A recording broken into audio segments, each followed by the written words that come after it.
Okay, we'll go ahead and call this July meeting of the Board of Zoning Appeals to order.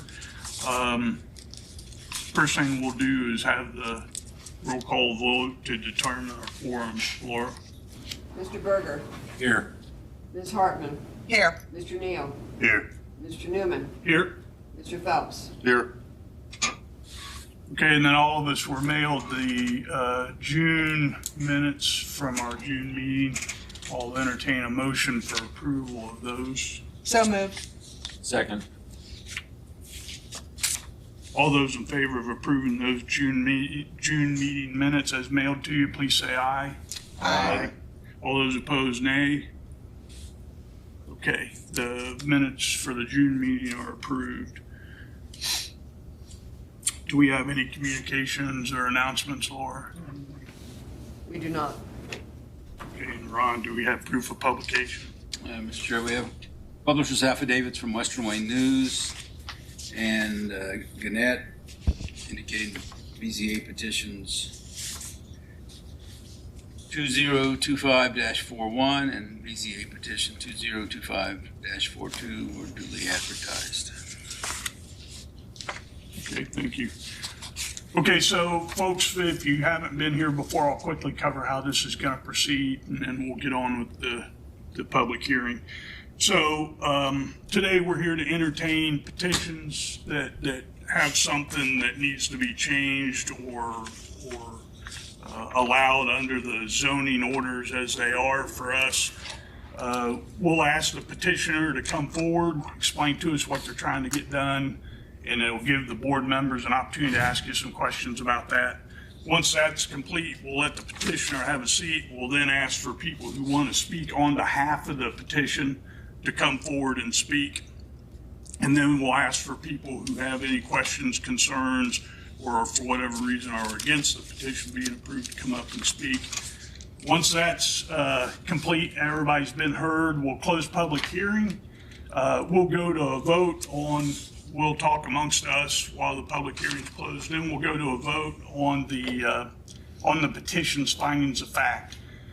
All the findings of fact must be found in the affirmative in order for the petition to be approved. If any one of them doesn't get a full majority support from the board, then the whole petition fails. So we'll go through each one like that, taking each finding of fact at a step, and then we'll determine whether it's been approved or not.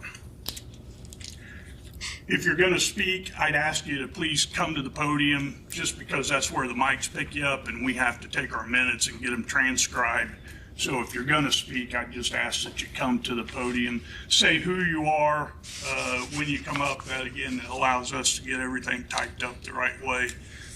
And I think without further ado, I'm going to read into the record the first. We have BZA 2025-41. And that's a petition of Troy A. and Amanda J. Scholl for a variance of use to have an accessory use building in the front yard area of a multi-lot subdivision at 10861 Wilkinson Road, Moreland, Indiana 47360. A1 Agricultural District, lot number 1, Nettle Creek Place subdivision, Downton Township, 3.663 acres, more or less. So, sir, I assume you're the petitioner. I am. All right, sir. Can you state your name and then tell us a little bit about your petition, please? Yeah, so first of all, good evening, lady and gentlemen.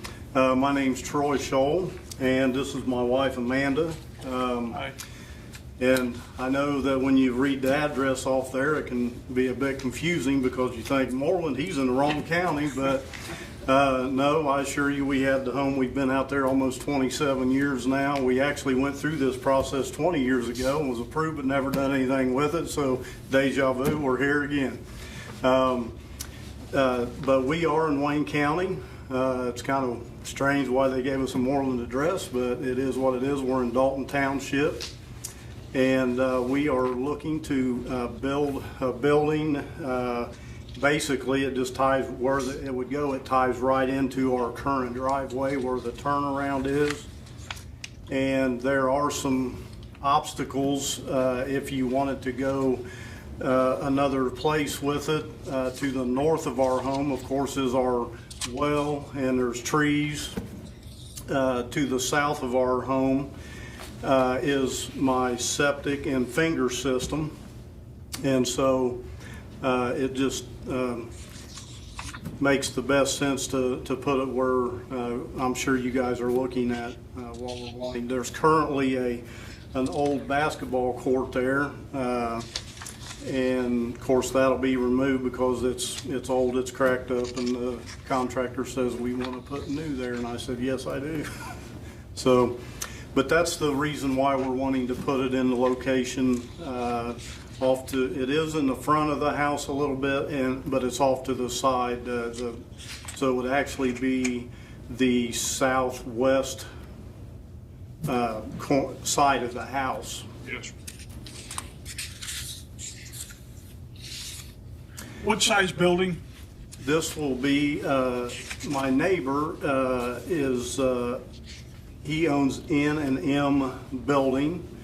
They do good work, and it will be a 30 by 32. So 30 will be the length, 32 the width. The gable ends would be on the north and south, and then the eaves east and west. The building, I don't remember if he said 10 or 12 foot walls. It will have a 612 pitch, which matches the pitch of my house.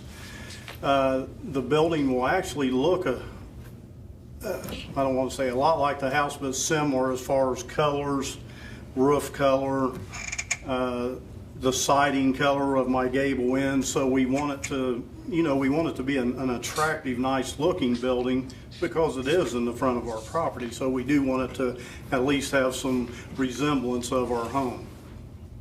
Now, are you going to treat this like, I know you mentioned somewhere I read in there, storage of personal effects, which I get, but is it going to have like garage doors? Are you talking about like lawnmowers and such? It will have 3 windows.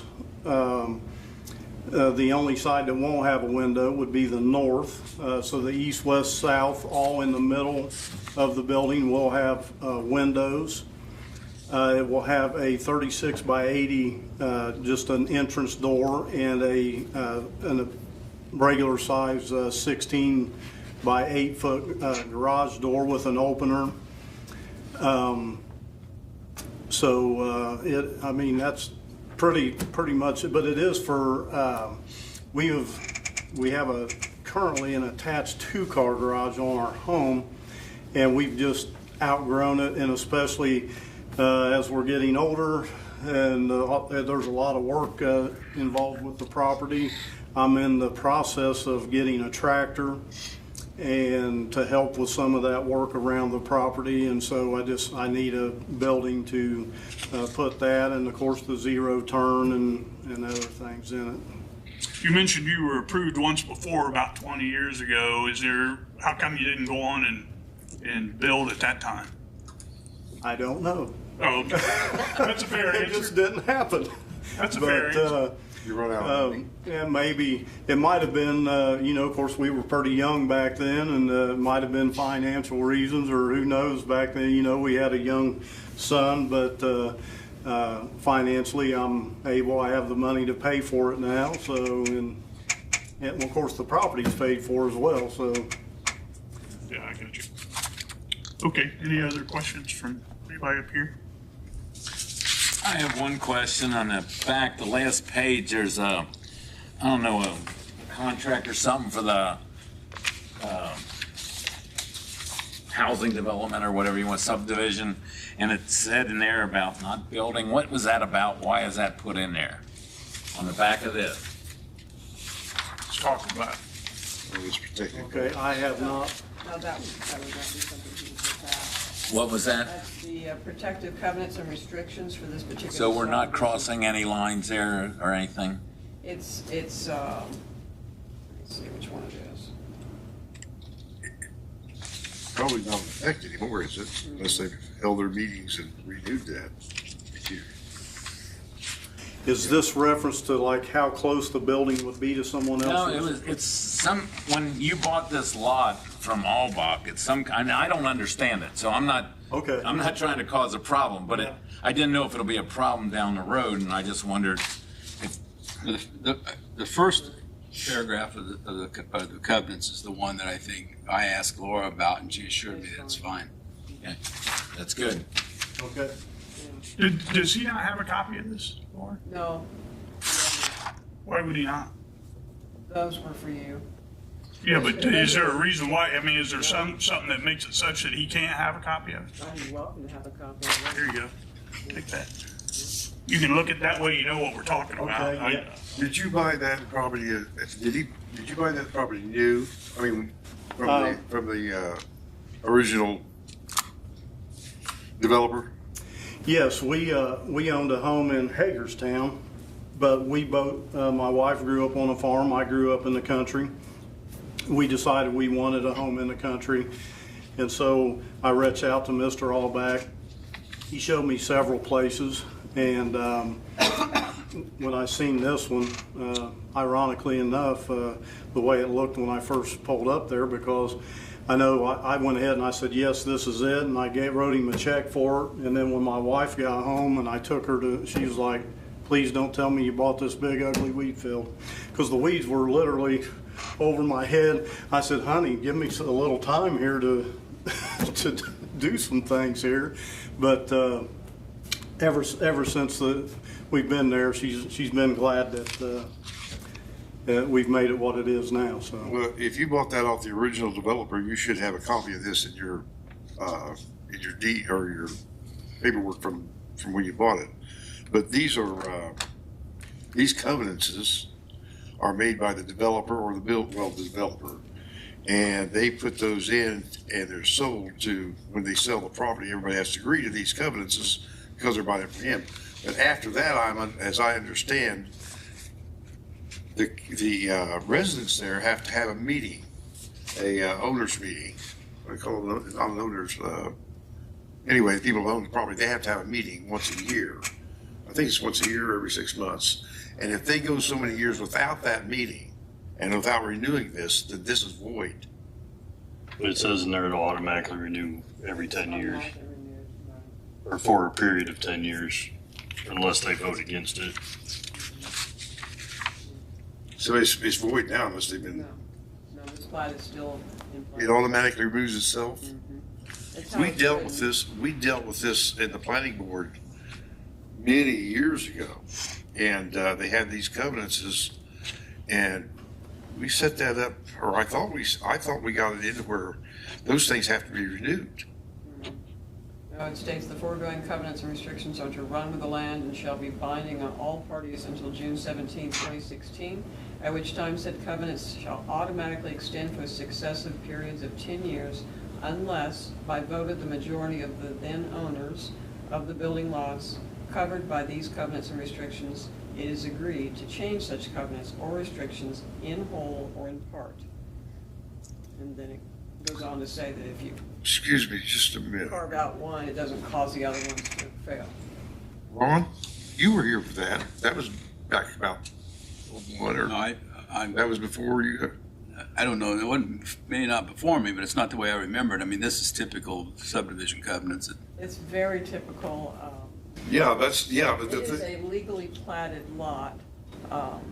They're not able to vacate the subdivision because if they attempt to do that, it would actually violate our own zoning and subdivision ordinances. But none of this has any bearing on his petition at all. No, There's this is no- not. These are in effect and he's not in violation of them. Nor will he be based on this, as long as he does what he says he's going to do. The structure will actually fall within the same building area that the home is required to stay within. As you see in Government Exhibit A, the first page, I have it highlighted, you can see the outline. Well, it may be that the covenants that I thought are thinking of is the ones where the builder built a home.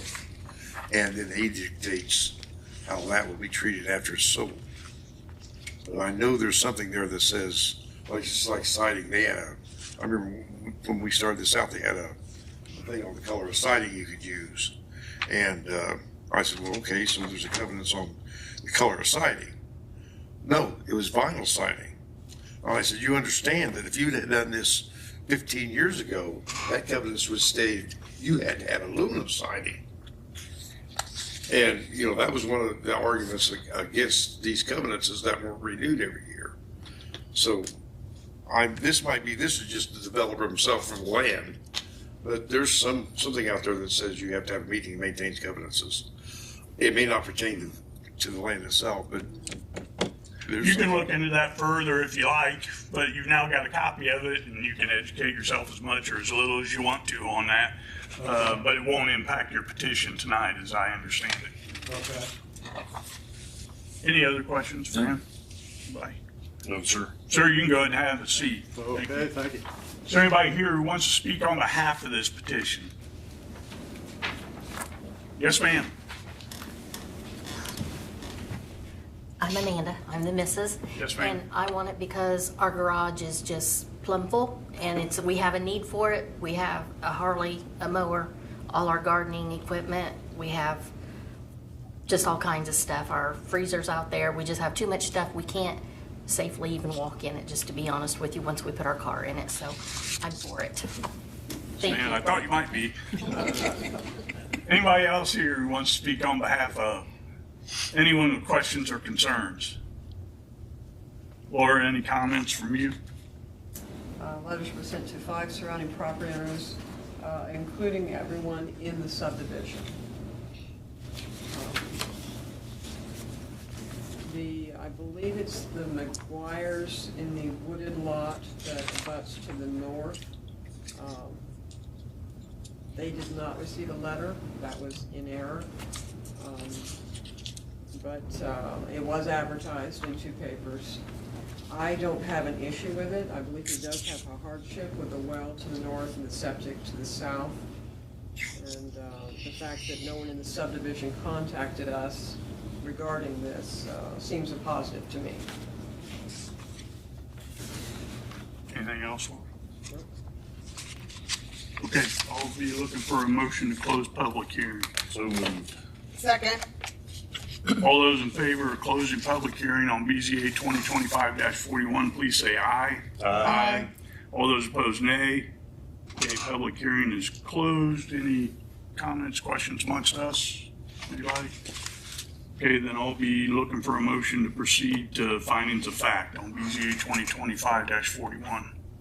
So moved. Second. I approve that. Mr. Berger's got the motion, Mr. Neal's got the second. Okay, so I think we're, all those in favor, please say aye.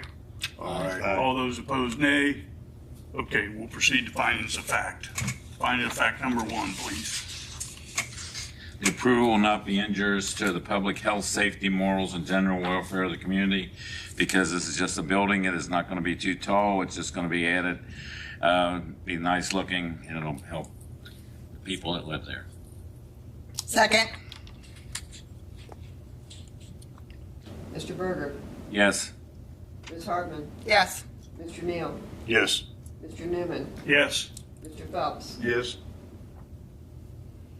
Number 2, please. The use and value of the area adjacent to the property included in the variance will not be affected in a substantial adverse manner. Because of the well and the septic, this is the only place that they can build this building. Second. Ms. Hartman, Yes. Mr. Phelps, Yes. Mr. Newman, Yes. Mr. Neal, Yes. Mr. Berger. Yes. Number 3, please. The need for the variance arises from some condition peculiar to the property involved because the property setup restricts building elsewhere with the placement of the well and the septic. Second. Mr. Phelps, Yes. Mr. Newman, Yes. Mr. Neal, Yes. Mr. Berger, Yes. Ms. Hartman. Yes. The strict application of the terms of the zoning ordinance will constitute a necessary hardship if applied to the property for which the variance is sought, because the people need this for storage for some equipment they're going to have to keep the yard up. Second. Mr. Neal? Yes. Mr. Berger? Yes. Mr. Phelps? Yes. Ms. Hartman? Yes. Mr. Newman? Yes. The approval does not interfere substantially with the comprehensive master plan adopted in 2020. It will enhance the property and it. Second. Mr. Newman? Yes. Mr. Berger? Yes. Ms. Hartman? Yes. Mr. Neal? Yes. Mr. Phelps? Yes. Okay, all the findings of fact have been found in the affirmative, so I'll need a motion for final approval of BZA 2025-41. I make that approval. Second. I so move. Phelps on motion and And Neil on second. thank you. Mr. Berger? Yes. Ms. Hartman? Yes. Mr. Neal? Yes. Mr. Newman? Yes. Mr. Phelps? Yes. Okay, BZA 2025-41, your petition has been approved. Good luck. Enjoy the new building. Thank you. Okay, thanks. Yep. Thanks for coming in. All right, so we'll proceed on with BZA 2025-42, petition of owners Melvin and Rebecca Lapp and applicant Abner King for a variance of use to operate a business to repair, weld, and custom fabricate steel for agricultural related equipment and machinery using an existing building with some outside storage and no retail at 6719 Manning Road, Economy, Indiana 47339. A1 Agricultural District, part of the Northwest Quarter, Section 16, Township 17 North, Range 13 East, Clay Township, 6.0 acres, more or less. Will petitioner please come forward? Yes, good evening. So I'm Abner King. I live on 6719 Manning Road. I applied for this petition to start welding and do steel fabrication in my detached garage, which is a 32 by 45.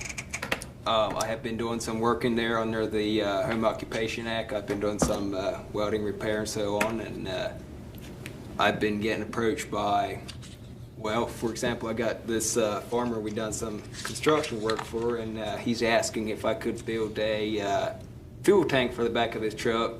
He was combine in the harvest season, so I say, well, no, I can't do that. I got to have this approved before I can work on that. So that's the reason why I'm here. I've got customers like that are approaching me for some work and so forth. So that's about where I'm at. Okay. Yeah, I remember you from talking about your property before. So, are you familiar with these commitments, these draft commitments that were prepared? Yes, I believe Laura has sent me some of those. And you've had a chance to read them Yes, through? I have read those. Okay. I have read those. I don't know if I remember everything on it. Well, that's okay. I'm gonna hit the ones that I gotta make sure I've got you right on, or that we agree on. So it's got a spot in here for normal operating hours of your business. So what are your operating hours? Yes, that's 7 to 7. 7 to 7, Monday through Friday? Yes. Or Monday through Saturday? Friday through Saturday. 7 to 7, Monday through Saturday, closed Sunday. You the only employee, or do you have other employees outside of family members? No, I have no desire for any employees out of family members. I have, like I say, a 32 by 45 shop. I have no room for employees after I do manage to afford to buy the equipment I need. Okay, so no employees. There's a note in here highlighted for me that I just want to make sure you're clear on. You understand that any expansion of what you're doing, any change to the outside storage areas, any change to the things that you've given us a petition on today, you would need to come back to us and get approved. Yes. If in the end your petition is finally approved. Yes. That makes sense? Yes. Okay. Questions from up here for him? I have one. I got one. What's that? Go ahead. I've got one, but he can I'll go. come to you, yeah. Go ahead. You got his hours 7 to 7. That means he's open for business 7 to 7. Doesn't mean he can't work on something after 7 o'clock. If he's working on something, he can work on it. It's just that he's not open for business after 7, between 7 and 7. Correct. I think so. I thought it meant that you can't work after 7. I don't think so. I think you can work, but you cannot. As far as I understand, Ron might be able to. But you can work on it. You just can't.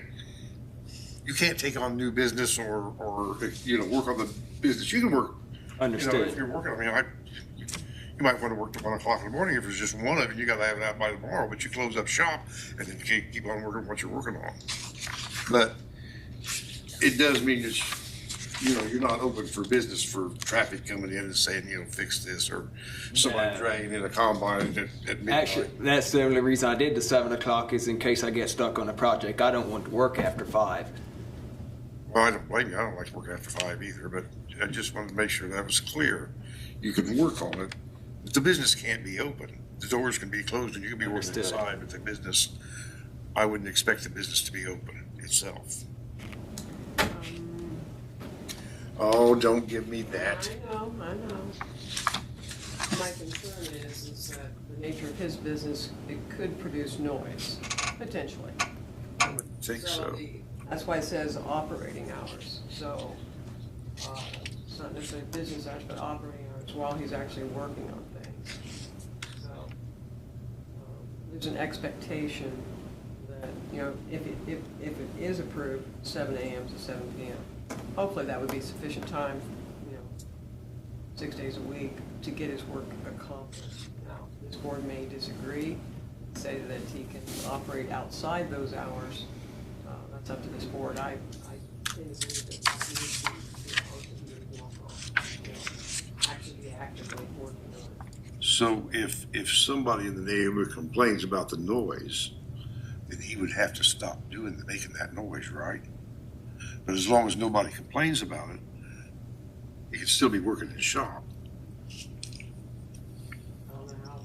Well, we got that sawmill down the road from us, and it opens up at way before 7, and of course it closes at 5. But it opens up and it makes a lot of noise, It has and it makes a operating lot hours. of noise. Yes, it certainly does. But what he's doing in his shop, It may not make that much noise. I don't think he's going to be making that It much does noise. not. So that would be. It does not. No, if he's inside a building, it's not going to travel more than across the yard, maybe. And the reality is the, If he wants to do his books at his kitchen table on Sunday, I don't see any problem. I think, so you're committing to 7 to 7 being the hours of your business-related activities there. Yes. So I think the message that's coming out here is that we could come up with language and none of it's going to pin you down, other than asking you to be a good neighbor and a good human being, and do the right thing like you would want others around you to do. So if it's work you can do that's relatively quiet and isn't going to disturb anybody, you can consider your person working to it. But your hours for the business are 7 to 7. Understood. And your outside storage area, you're gonna keep it in the confines of what you got on this paper, right? Yes, absolutely. That'd be That's why we put it back there, because we don't want a bunch of equipment sitting in the front yard and all that Good. stuff. Good. You had a question? Now, last time you was here, you were bringing into the fold a powder coating business. Are you still looking at incorporating that into this, or is this strictly welding? This is welding, So the powder coating's out. right? Okay. Other questions? All right, sir, you can go ahead and have a seat. Thank you. revised Thank you. documents, please, for him. Thank you. Is there anybody here who wants to speak on behalf of this petition? Thank you. Anyone with questions or concerns? Okay, thank you. Laura, any comment from you? I want to speak in opposition of it. Then that's you. Sorry, sir. I went questions and concerns and didn't say opposition, so opposition, sir. Sorry. Come on up. Thank you. My name is Steve Baker. I live at 11668 Clyde Road, Economy. I've lived there for 37 years. It's out in the country. It's very peaceful, very quiet. That's why I live there. That's why I stay there. Because of some other businesses that have come in pretty close to my next door neighbor, similar to this operation, with the diesel engine running, who knows what time of day. I hear it, I smell it.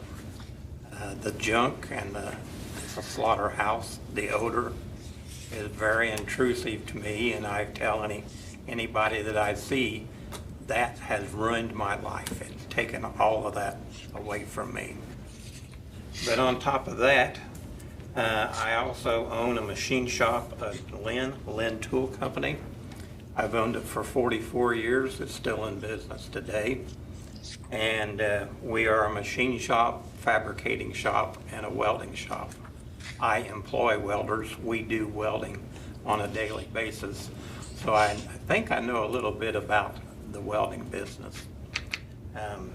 It can be noisy at times, depending on what you're doing. I mean, sometimes we have to get out the sledgehammer to make something fit. But that's what we go through on a daily basis at my facility. Like I say, the area has always been residential and farmland. I really don't see a reason why myself or my neighbors have to give up those rights. I could have went around to my neighbors and with a petition for opposition. I didn't want to bother them with that, but I don't think I would have any trouble at all getting them all to sign it. But that's just my opinion. Like I say, it's been residential farmland. There's no other businesses for, I don't know, 2 or 3 miles from my house, other than this slaughterhouse across the road. That has become a very big pain to me. And then there's also a nursery down the road that as well has turned into, I think, a lot more than what they originally petitioned for. But again, it's not well kept, junk stuff thrown around. I just don't like that around my place. The other thing that I have down here a note of, there are numerous safety concerns with this welding business.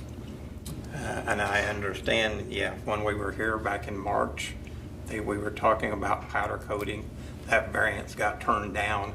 I don't think it was just because of the powder coating, but there were some other instances where it was voted down. But the safety concerns I have are, when I had actually visited that facility back in March so that I knew what I was talking about. I wanted to see what he's doing.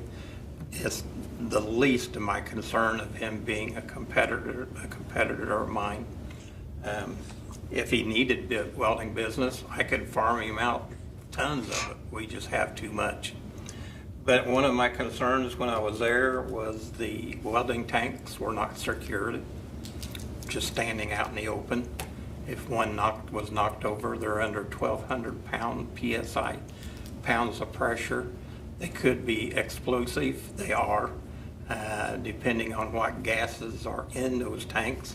It could be acetylene, it could be propylene, and something like that is extremely flammable. Those were not secured. There's no ventilation in the building. When you weld, it creates a tremendous amount of smoke. They use cutting torches. In my welding business, we use cutting torches and welding machines. And again, they create a lot of smoke. But as well as when you're welding or using a cutting torch, you have sparks flying everywhere. And I think you're all kind of aware of what that surrounding is like. There's really no way to contain it. But again, anything around there, catch a spark and boom, it's up in flames. My buildings are steel constructed buildings. That's how we eliminate, a spark getting underneath a crack or something. This building is a wood frame pole barn. And those stray welding sparks that are flying around everywhere If it gets underneath one of those dusty boards, that place is gonna go up in flames in no time.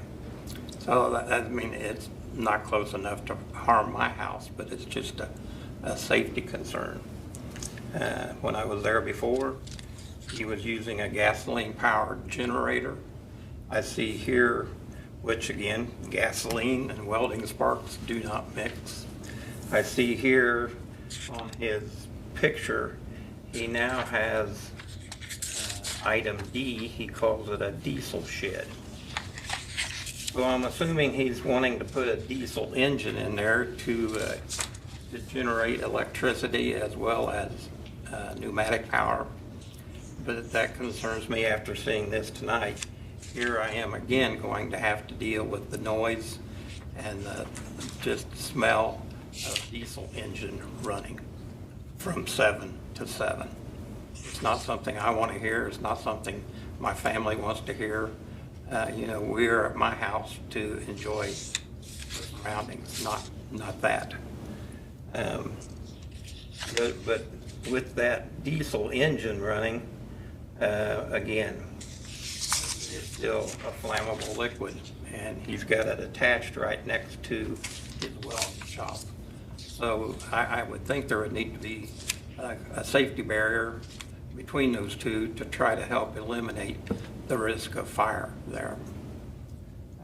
There was just all kinds of hoses and electric cords laying around on the floor, unorganized. I just couldn't see how you can do business that way. That's not how we do business. As well as he's gonna have to have some cleaning chemicals. He says he's not gonna powder coat, but I'll guarantee you there'll be several cans of the rattle cans. Shake it up and spray it, shake it up and spray it. Because you cannot have a welding business. The way you start is at first grinding your material with a hand grinder. That is also throwing sparks all different directions. You have to clean up your area, your prep area that you're wanting to weld, and then you do your welding, and then there could be, after you're done welding, you come back in with your hand grinder and do some cleanup, and maybe have to grind the weld back off. And as well, like I say, there's going to be some chemicals, cleaning chemicals, some paint in this building. There's no way to avoid it. We store ours in a separate building altogether, just to take as a safety concern. I would think if this is going to be a business where they're welding and fabricating, at least I have to get OSHA approved. OSHA means Occupational Safety and Hazard. And when they come in, if there's any violations, they can shut you down just like that. So we're very particular about that. And I don't see any of that going on at this facility. And I believe when he starts business, or if he does start business, I'm sure OSHA is going to be there to observe his operation. I'd mentioned the facility construction, like I say, is a wood frame pole barn. It just doesn't work in a welding situation. Needs to have a steel frame building. There's also going to create some hazardous material and waste from just welding product. There's a product we call anti-spatter. It's in a spray can. Shake it up, spray it on your weld. It just keeps your weld kind of confined to where you're welding, but it makes for it keeps the weld splatter from sticking other places. It doesn't do away with the spark and the splatter. It just makes it not stick to the area where you have just sprayed that. When we were here before, he said that he would have, I was concerned about the traffic, trucks and trailers in and out of there, and he said that he would have 10 trucks or trailers in and out of there daily. That's a lot of traffic. That traffic has to go by my house to get to his facility. For another thing, there's just not room for trucks or trailers there in his parking area. So it would all have to be loaded and unloaded from the road. See here, he's also on item C. He now calls that an open-sided lean-to. When we were here before, he was going to do his powder coating in that building, and that building is an old rusty semi-trailer that he's cut in half and pushed it together, and that's what he calls an open-sided lean-to. We were here before. You mentioned, the committee had mentioned that that would need a foundation under it, as well as high-down straps to hold it in place. And I'm concerned that would not be done. But other than that, that's kind of the basis of my concerns about the whole place. Okay, sir. Thank you. Thank you. Mr. King, you want to come on back up? Yes, so I got a long list of stuff here. I could touch on what he said. I'll probably leave most of it. The lean-to, I've been working with Laura on that as far as getting it inspected and permit and all that stuff. Traffic, I overshot that last time when I said 10 cars. There's no way I can have 10 cars in there every day. I'm not going to be able to do any work. So at this point, I can't see it's going to be more than 2 or 3 a day at the most.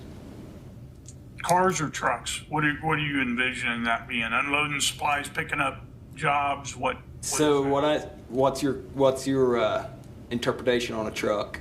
Are you talking like a semi or like a truck with a trailer? Good question. Right. Yeah. So that's why I was looking more towards what it's hauling or what it's dropping off, because that would tell me how big a truck it's going to end up being.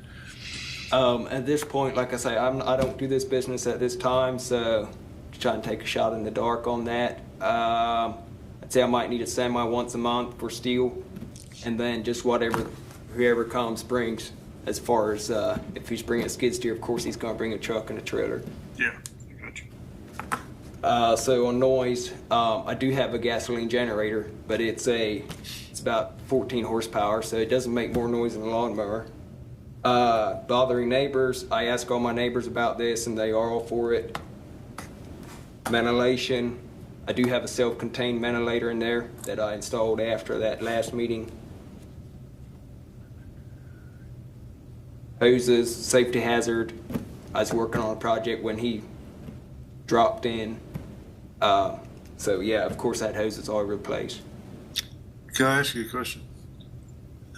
When he came over, did he mention this stuff to you when he was there? No, absolutely not. I was working in my shop and he trespassed in my shop. Oh, so he came over while you weren't there?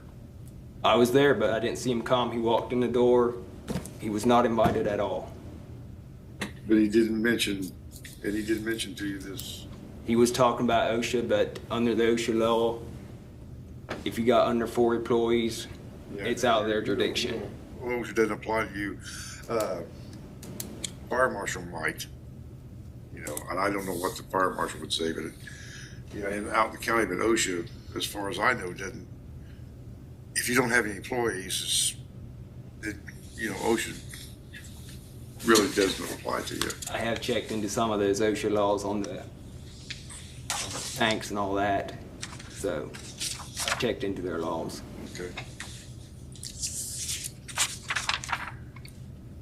Any other secondary questions for us? What about the security of he mentioned something about the tanks and not being secured. Can you address that? Yes, so I do have tanks in there. Those that I'm using on my welders are secured. Usually just chained off like a. Right. You're gonna have you're gonna run this off of a diesel generator? Actually, it's gonna be a gas generator. Gas generators. So large generator, not the About this wide and how this big tall. motor? Is that the motor you was talking about? Yes. Oh, okay. Yes, it's about, I can't remember the kilowatts, but it's a small generator. Okay, I know we use gas and diesel, but they come out on a trailer, the welders for a job site, and especially on bridges and things, And, we use those, and they do make a lot of noise. I can understand something that loud if it could be muffled down. If that's what you were using, and it could be muffled down, well, that'd be better. Well, with the technology, I mean, if you're talking about a small motor, it is a small motor because with the technology, they made an inverter system in their welders, so you don't need the generators you you don't need usually big did. generators. Okay. Noise does. I live down the road from the sawmill. Okay. I don't hear it much myself. First place, I don't get up that early. And the second place, I'm down in the valley and it's up here, and there's trees around my house. So it doesn't bother me, but neighbors up there next to him, it just bothers it a lot, and I can see why. But noise, yeah, I kind of hate that. But then on the other hand, farm machinery makes noise. I agree totally with you, but I can't convince certain people I can run the line off the telephone wire. So. Other questions? I have a rebuttal to that. Hold on a sec, sir. Any other questions for Mr. King? I just got one. Come on back up. You said you're running a gas generator. Where is that in location to where you're welding at? That's on the outside of the building.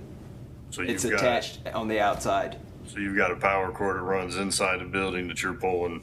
It's extension attached cords into the to. wall, yes. It's Okay. through conduit. So there's no gasoline or gas No, generator it's or totally anything? isolated, or it's got two sheets of metal or steel between, plus a door. What about all the arcing? I mean, is your floor set up that it can, is it a potential fire hazard? At this point it is. I do have some wood walls, but like I say, I'm still in construction, so I've got some wood in there, but as soon as I get into this full time, I'm gonna be cleaning out my construction and getting that all metal clad.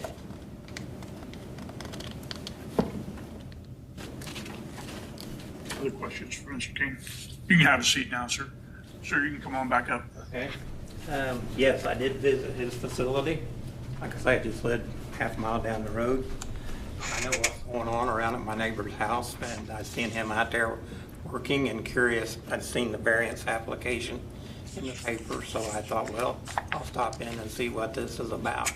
And we talked for a little while, but I literally went around and showed him violations that needed to be corrected or that was a safety hazard. But as I talked with him more, what I picked up on was he doesn't know how to weld. He's never done this before. And so any suggestions I was giving to him, I think went in one ear and out the other because he just simply didn't know what he was doing, was the impression I got. And my comment was, he asked me if I was going to be at the meeting, and I said, yes, I will, because this just can't pass as it was at that time. And I'm not really hearing very many changes to what he's asking for today. You ask him about the building. He didn't have an answer other than, well, I'm working on it. Well, what does that mean?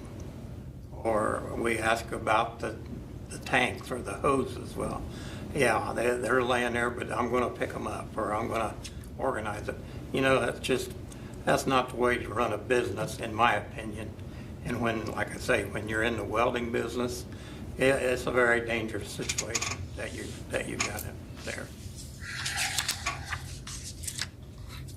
Thanks, sir. Anyone else who wants to speak in opposition? Okay, Laura, any comments from you? Letters were sent to 13 surrounding property owners. I did receive a phone call from David Glick. He is at 6990 Manning Road. He stated that he supports this petition because he believes it is a needed service in the agricultural community. Anything else?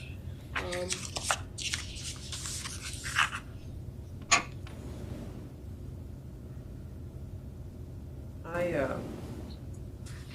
believe that he could operate from this location. He's obviously aware and becoming more aware of the safety concerns that Mr. Baker has brought up to his attention. It's likely that he's learning more and more about welding. Everybody has to start somewhere. If he stays within the parameters of the commitments, I think that's very key. Stores things where he says he's going to store them, stay within the operating hours. I can see him operating at this location. He is currently operating a, I believe it would be called a level 3 home occupation right now, legally at that location, where he's just doing basic repairs and welding. So he's aware.